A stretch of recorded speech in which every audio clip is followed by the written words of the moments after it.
Hello, അപ്പോൾ എല്ലാവർക്കും ചാനലിലേക്ക് സ്വാഗതം കേട്ടോ. അപ്പോൾ ഇന്നത്തെ വീഡിയോ എന്ന് പറയുന്നത് അമ്പലപ്പുഴ പാൽപ്പായസത്തിൻ്റെ ഒരു ഐതിഹ്യമുണ്ട് പറയാൻ വേണ്ടി പോകുന്നത്.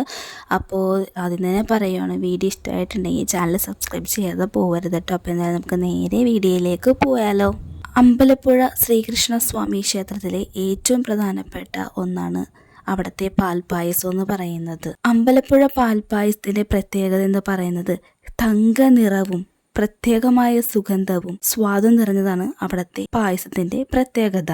പത്മനാഭസ്വാമി ക്ഷേത്രത്തിലും ഗുരുവായൂർ ശ്രീകൃഷ്ണസ്വാമി ക്ഷേത്രത്തിലും പ്രശസ്തമായ പാൽപ്പായസ നിവേദ്യങ്ങൾ ഉണ്ടെങ്കിലും അമ്പലപ്പുഴ പാൽപ്പായസത്തിന്റെ അത്ര പ്രശസ്തി അവയ്ക്കില്ല എന്നാണ് പറയുന്നത്. അപ്പോൾ ഈ അമ്പലപ്പുഴ പാൽപ്പായസത്തിന്റെ ഐതിഹ്യത്തിലേക്ക് നമുക്കൊന്ന് പോയാലോ.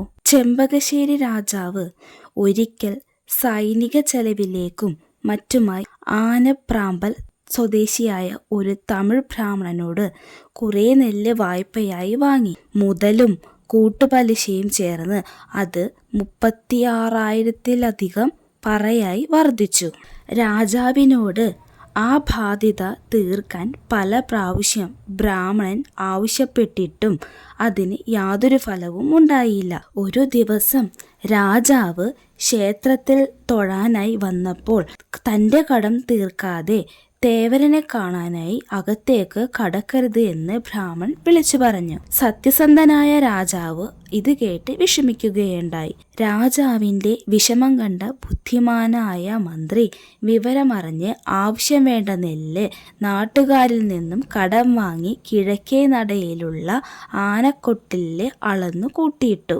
ഉച്ചശിവേലിക്ക് മുൻപ് നെല്ല് സ്ഥലത്ത് നിന്നും മാറ്റുന്നതിനായി ബ്രാഹ്മണനെ മന്ത്രി നിർബന്ധിച്ചു. മന്ത്രിയാവട്ടെ രഹസ്യമായി തൊഴിലാളികളെ ആജ്ഞാപിച്ചു. മന്ത്രിയുടെ രഹസ്യമായ ആജ്ഞ ഉണ്ടായിരുന്നതിനാൽ ബ്രാഹ്മണന് ചുമട്ടുതൊഴിലാളിക്കാരെയോ വള്ളക്കാരെയോ ലഭിച്ചില്ല.